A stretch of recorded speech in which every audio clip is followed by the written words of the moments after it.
Sam and Petey are back, and to all of our wonderful friends in the United Kingdom, I'm sure that they are delighted to see our podcast faces alive and well. We're both looking good. How are you, Petey? Good to see you. Welcome to a new Good to see you season. too. Good, man. You're, Looking forward to it. so, listeners, just so you know,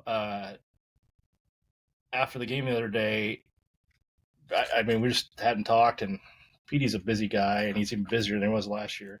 But anyway, I just kind of texted him and said, dude, it feels a little hollow not to be talking about the game. Just didn't seem right because we're now in year number 4, right? We did this for 3 years. So Yeah. we're back.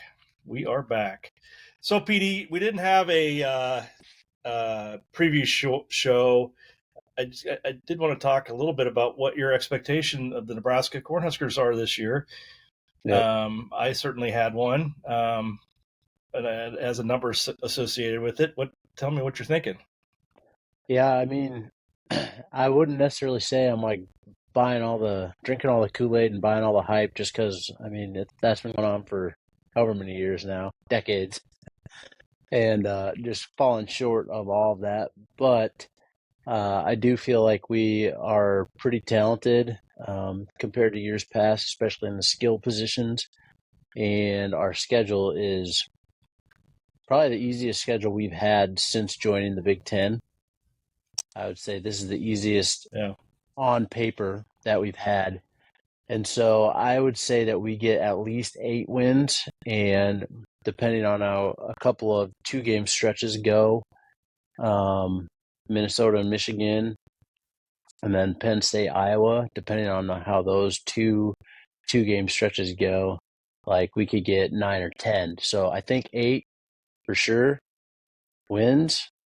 And maybe the ball bounces our way for a change this year and we get 9 or 10. So, But based on the paper, we should not lose 6 games, you know? Yeah, I agree. I agree. I think you're just a tad more optimistic than I am. I do not see a scenario in which we get 10 wins. I think 8 is probably the number, and I would be happy with 8. Are we going to be a better ball club than we were last year? Yes. Are we going to be a better ball club than we were 2 years ago? Yes. Are we going to be a better ball club than when we started this podcast with that one guy who's at Central Florida now again? Yes, for sure. I mean, the culture is 100% different than what it was. A lot of cancer has been removed, but I just think in reality terms, and I actually listened to Rule's press conference today, and he's right. Like, forget NIL for a second. The revenue sharing with the Power Four now, everybody gets $20.8 or whatever $1 million to split up. Well, guess what? Everybody's going to be good, and they're not going to be blowout games. Well, this week I hope is. The next 2 weeks should be blowout games for us. But when we're playing a Power Four school, it's going to be a touchdown here or a field goal there. So I think we've got to keep that in mind. But I don't see more than 8 wins in the regular season. I'd be delighted to be proven wrong, obviously, but I think Michigan. To me, the watershed moment of the season is the Michigan game. Yeah. If we can get through Michigan and win that thing, I'll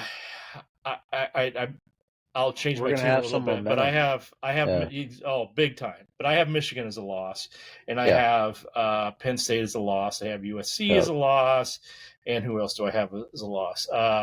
Who else do I have? UCLA? No, Maryland. I think that Maryland game is going to be rough. But hey, we get through Michigan and we get through Maryland, then I'll start saying, Petey, you're right. We're going to win 10 games this season. So we'll see. I'm just saying I'm saying 10 just like on like if things go right for us. And like, you know, it's been years since like a lot of things have gone our way, you know, but I mean, just this last game, a couple things did go our way. You know, we have a kicker. We have a kicker. I've never seen anybody more. I've never seen a crowd more excited to see a 51-yard field goal than the other night. I mean, it was crazy. And I was there at the game. It was like, holy cow, we're excited. So let's break down the game a little bit. I have. Can I point out something interesting really quick? Yes. Just looking at our schedule and doing like a overview of the year to come. Akron and Northwestern are the only two teams who lost their first game on our schedule. Everybody else is 1-0. Wow. Pretty cool. You know, so I mean, there you go. Who knows? Maybe any game could go anyway. Now, Akron, Houston Christian, those should definitely be wins. If they're not, then we have bigger problems. Yeah. You know, I was just thinking to reverse the psychology. If you were playing the University of Nebraska in the year 2025, yeah, I think you're a little more worried than you were 2 or 3 years ago. So you know, the same could be said about us. I mean, we've got some decent transfers. We're paying some guys a lot of money. My understanding is that Raiola's $3 million. That's the number I heard. Who knows? But it's not inconceivable that Dylan Raiola is making $3 million a year.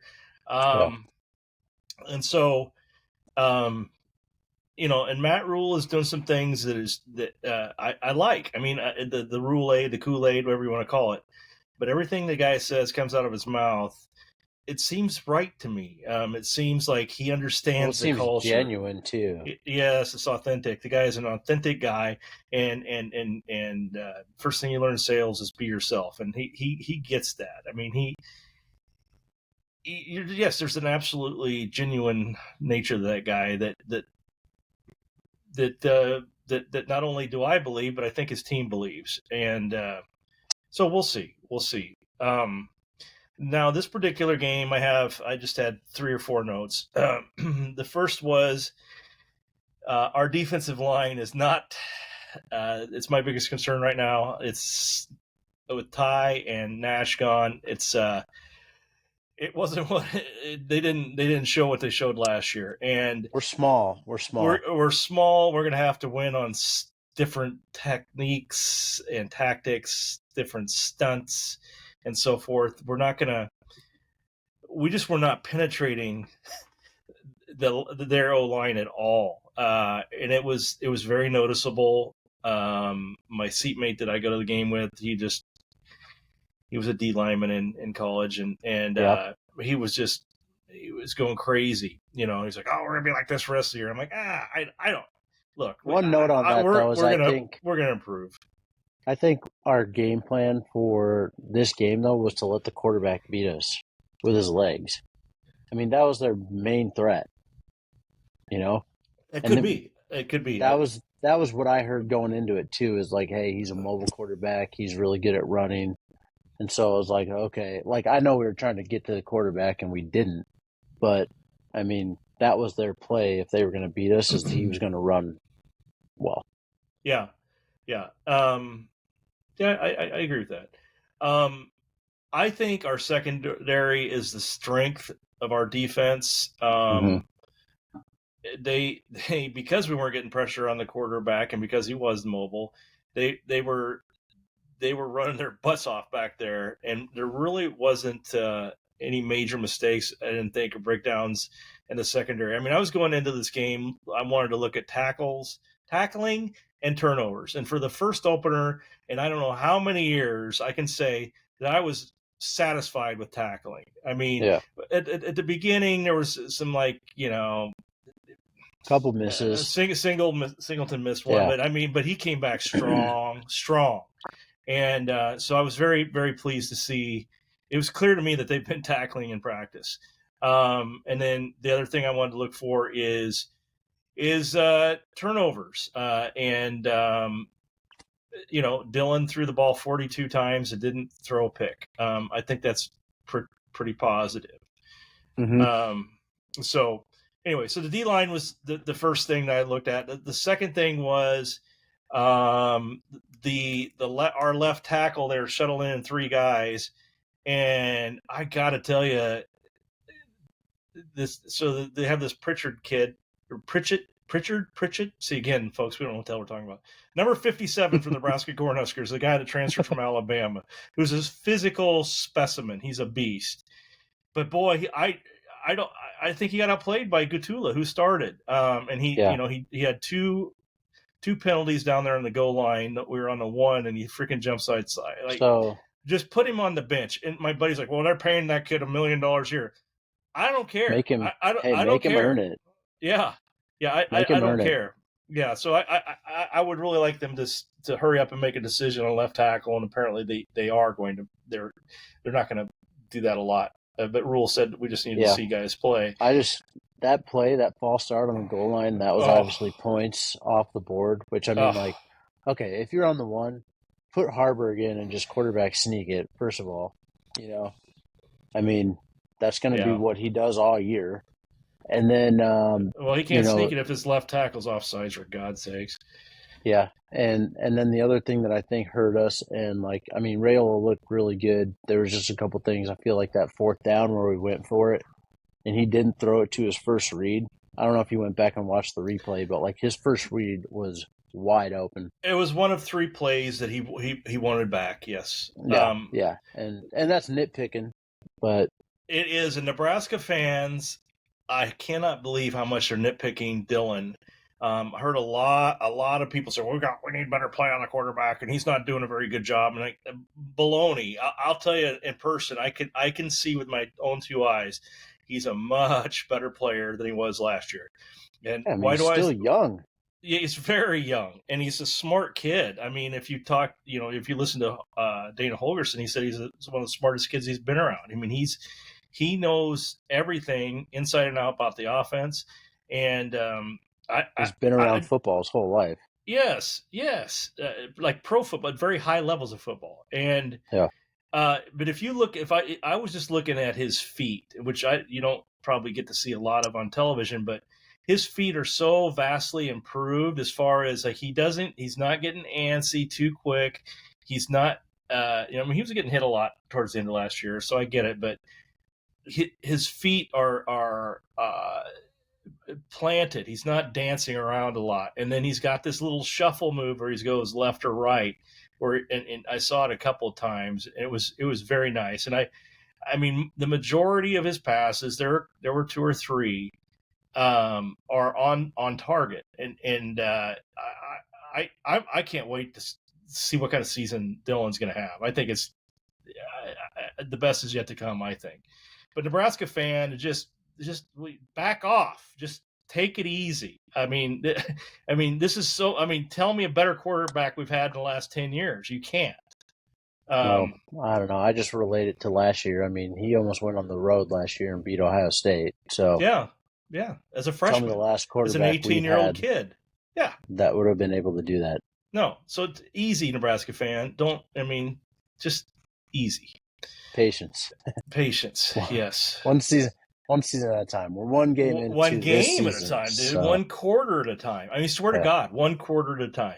And I think that's the culture he's installed down there. It's 1 play at a time. Next play. So I'm excited about what the future holds for us. Anything else on this game? Emmett looked amazing. The Cincinnati game. Emmett Johnson looked awesome. Thank you. Yeah, and so that's the other thing people are saying. Oh, they've got to, Sean Callahan. Are you going to get your second and third back reps? Is that important? Like, dude, Emmett is the man. I don't want to see the second or third quarterback. I want Emmett to have 25 touches a game. I don't care. Yeah. I mean, obviously, yes, he can get injured, but he is the man. Have you seen him interviewed before?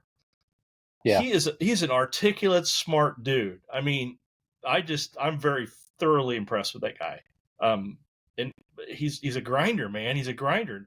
It looked like to me after watching it in person, I went back and watched it on my recording of it, and I thought it looked like to me he got stronger as the game went on. I mean, that's what you want out of We need that. So why would we pull that out of the game? Forget it. It'll be interesting to see kind of what happens with the running game, especially with a smaller offensive line going into Big Ten play. Um, Smaller but offensive he's line, dude. I think our lightest guy is 310 pounds. like like like it's just a different O line feel, you know. I mean, Yeah, I liked the lineup. I think they're going to get better. Like I said, if we can figure out who we're going to start at left tackle, this Rocco, the dude from Notre Dame, Rocco. What's Rocco's last name? Can't think of his last name at the moment. Again, folks, number 50, number yeah. 50 for the Nebraska Cornhuskers, Rocco. He looks solid. So we shall see. So what's the prediction for the Akron game? What you got? This is the game. Ironically, was supposed to be. It's the reschedule from the Frost era, where the Frost era came off with a rain out, if you remember that. Yeah. So Was that game one? That was game one. Thunder. They kicked the ball off, and then that was it. Strangest 7 years ago I've ever been to. Yeah, isn't that crazy? Yeah. It was everyone just all waited around to see what was going to happen. They just canceled the thing for hours, hours and hours. It was bizarre. I was at my buddy's house in Des Moines waiting for it to start. Like, it's got to start. And like, honestly, like that, I don't know. I feel like part of that was like an omen, you know? It was just like a bad omen. But anyway. Was. It seriously was. I think. Are we going to beat them by night game? They got the light show going. You know, that's at least 2 points, right? I don't know. Let's just go like 38-14. Okay. I'd go. Okay. Yeah, I'd say 31-10. There you go. Big deal. There we go. All right, man. Well, I hope all of our listeners in the United Kingdom come back and watch us, and that you can be able to get this podcast on traditional platforms, but also now on YouTube. So I'll chop up some of our hot takes, Petey, and put them on some YouTube shorts. I'm sure that'll draw thousands and thousands of listeners. But anyway, so there's two fans being fans. That's it. We just can't help ourselves. Go Big Red. Go Big Red.